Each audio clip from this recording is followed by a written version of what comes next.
नमस्कार, आपके साथ मैं हूं आदित्य कुमार। दुनिया को परमाणु युद्ध का खौफ और खतरा पहले से भी कहीं ज्यादा नजदीक आता जा रहा है। रूसी राष्ट्रपति व्लादिमीर पुतिन ने न्यूक्लियर से जुड़े कायदे कानून में बदलाव कर दिए हैं। नए नियम में कहा गया है कि रूस के खिलाफ बैलिस्टिक मिसाइल का जवाब परमाणु हमले से दिया जाएगा, जिसके बाद यूरोपीय देश टेंशन में आ गए हैं और अब अपने नागरिकों से भोजन पानी जमा करने की अपील की है। ऐसे में सवाल उठने लगा है कि क्या अब रूस यूक्रेन पर न्यूक्लियर अटैक करेगा। जानकार यह भी कह रहे हैं कि यूक्रेन के राष्ट्रपति जेलेंस्की ने बैलिस्टिक मिसाइल हमला करने के लिए लक्ष्मण रेखा क्रॉस कर दी है। यही वजह है कि यूरोपीय देश अब न्यूक्लियर वॉर के खतरे से अलर्ट होने लगे हैं। नॉर्वे, फिनलैंड, डेनमार्क ने लोग जो खाना और बाकी ज़रूरी चीज़ें हैं उसको अब इकट्ठा करने लगे क्योंकि दिक्कतें बढ़ सकती हैं। वहीं रूस में न्यूक्लियर हथियारों से बचने के लिए मोबाइल बंकर बनाने का काम भी शुरू कर दिया गया है। इस बीच रूस और यूक्रेन के बीच युद्ध को 1000 दिन पूरे हो गए हैं। यह जंग लगातार यूरोपीय देशों की टेंशन बढ़ाती रही है और इस जंग को बुरे हालात में पहुंचाने के लिए अब अमेरिका के राष्ट्रपति जो बाइडेन को जिम्मेदार माना जा रहा है। हाल ही में अमेरिकी राष्ट्रपति जो बाइडेन ने यूक्रेन को रूस के खिलाफ लंबी दूरी तक मार करने वाली मिसाइलों के हमले की मंजूरी दे दी है। यानी यूक्रेन को supersonic missile tactical missile system को रूस के अंदर हमले के लिए इस्तेमाल की मंजूरी मिल गई है। सवाल इस बात को लेकर उठ रहे हैं कि आखिर बाइडेन को यह फैसला करने की जरूरत क्या थी। वो 2 महीने बाद राष्ट्रपति पद से हट रहे हैं। अमेरिका के नवनिर्वाचित राष्ट्रपति जो 20 जनवरी को सत्ता संभालने वाले हैं, वो ऐलान कर चुके हैं कि वो यूक्रेन और रूस के बीच 24 घंटे में ही युद्ध विराम करा देंगे। ऐसे में जाते जाते जो बाइडेन ने ट्रंप का काम मुश्किल कर दिया है। दूसरी तरफ जो बाइडेन की तरफ से मंजूरी मिलते ही यूक्रेन ने रूस पर मिसाइल हमलों की बौछार कर दी है। अमेरिका के फैसले और यूक्रेन की कार्रवाई से रूसी राष्ट्रपति व्लादिमीर पुतिन का गुस्सा 7वें आसमान पर पहुंच गया है और उन्होंने भी परमाणु हमले के लिए नियम बदल दिए हैं।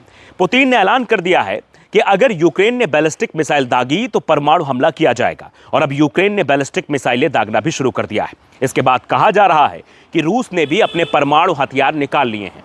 यूक्रेन ने पहले इसी मिसाइल का इस्तेमाल किया था, लेकिन यह इस्तेमाल बॉर्डर से जुड़े इलाकों तक सीमित था। यह जमीन से जमीन तक मार करने वाली बैलिस्टिक मिसाइल है जो 300 किलोमीटर दूर तक के टारगेट को भी भेद सकती है। लंबी दूरी तक मार करने की वजह से यह मिसाइल यूक्रेन के लिए गेम चेंजर साबित हो सकती है। कुछ देशों का मानना है कि तीसरे विश्व युद्ध का वक्त अब बहुत दूर नहीं है। जानकारों का यह भी कहना है कि रूस की नई परमाणु नीति से तीसरे विश्व युद्ध का खतरा बढ़ा है। यही वजह है कि डरे हुए नाटो देशों ने अपने नागरिकों को पर्चे जारी किए हैं और उन्हें युद्ध की तैयारी करने की सलाह दी। इस बीच परमाणु नीति में बदलाव करने को लेकर रूस का बयान भी सामने आ गया है।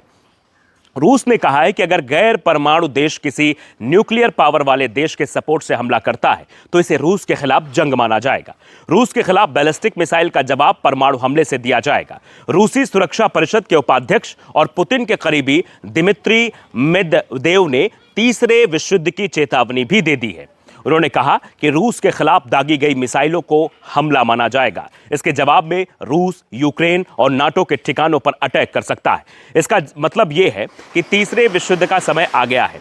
रूस का कहना है कि अमेरिका की निवर्तमान सरकार अब युद्ध को भड़काना चाहती है। राष्ट्रपति पुतिन ने सितंबर में ही साफ कर दिया था कि रूस के खिलाफ मिसाइलों के इस्तेमाल का मतलब रूस और नाटो का युद्ध होगा। चेतावनी से एक बात तो साफ हो गई है कि अब रूस यूक्रेन के अलावा यूरोप के दूसरे देशों के खिलाफ भी हमला कर सकता है और यह हमला शुरुआत में उन देशों पर होगा जो रूस की सीमा के निकट हैं और नाटो से जुड़े हुए हैं।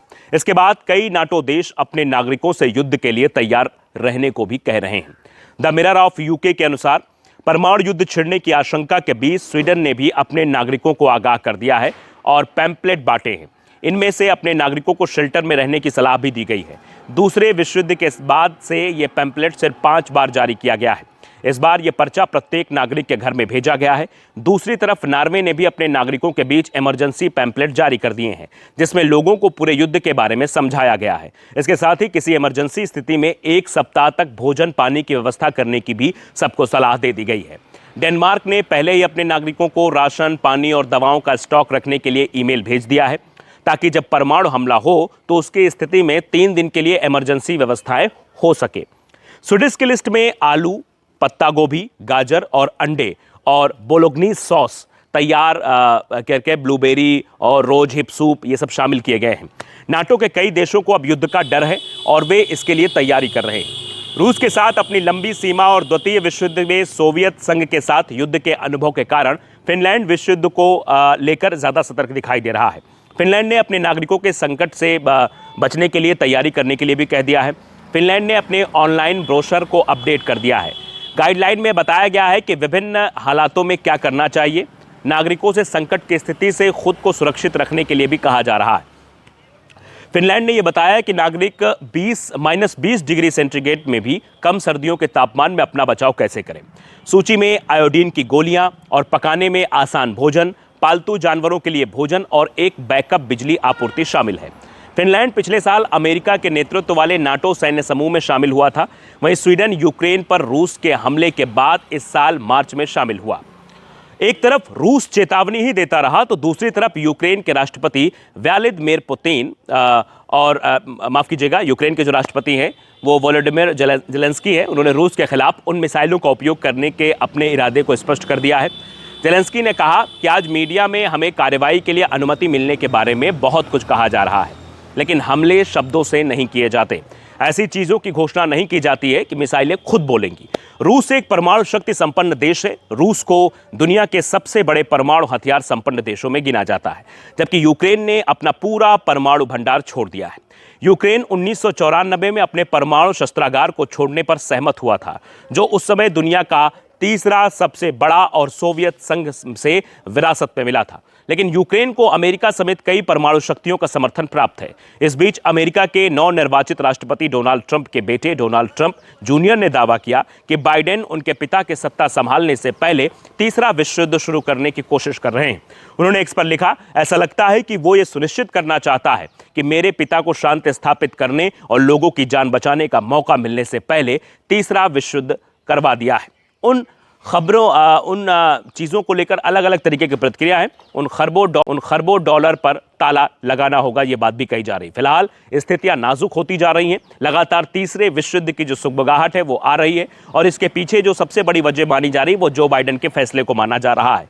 और ये सवाल पूछा जा रहा है, क्या जो बाइडेन सत्ता में बने रहने के लिए, क्योंकि अगर विश्व युद्ध शुरू होता है तो उसके बाद सत्ता जो बाइडेन के हाथ में ही रहेगी, डोनाल्ड ट्रंप के हाथ में सत्ता नहीं आएगी, क्योंकि जनवरी में उन्हें शपथ लेनी है। तो ये सब क्या सत्ता में बने रहने के लिए किया जा रहा है, या चीज़ें जो दिखाई दे रही धरातल पर वैसी स्थितियां आगे बनती हुई भी दिखाई देंगी? आप अपनी प्रतिक्रिया इस पर ज़रूर दीजिए, हमें बताइए, ताकि हम इस पर और भी अपडेट आप तक पहुंचाते रहें। नमस्कार।